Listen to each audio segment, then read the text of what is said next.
before the tribulation begins, the Bible shows us clear signs that the world is entering its final moments.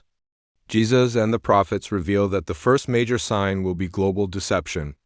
Truth will be replaced with lies, false teachers will rise, and people will reject the gospel, preparing the world to accept the Antichrist. Another major sign is the strong push toward global unity and control. Digital IDs, cashless systems, and worldwide cooperation show how close we are to the system. Described in Revelation 30, the world is being conditioned to accept one leader and one global authority. Jesus also spoke of wars and rumors of wars.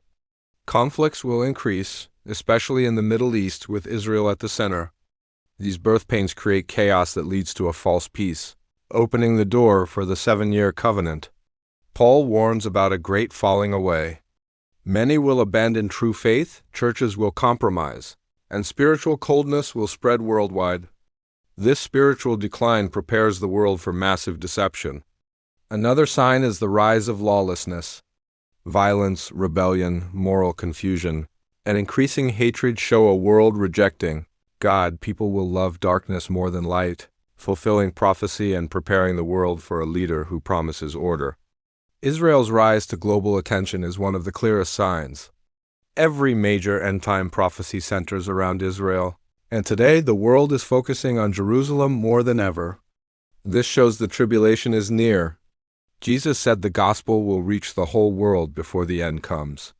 Technology, media, and missions are spreading the gospel faster than ever, God giving everyone a final chance. Many believe the rapture of the church will occur before the Antichrist is revealed.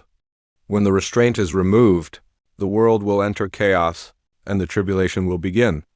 All these signs point that we are close. Prophecy is unfolding, the world is shifting, and the warnings are clear.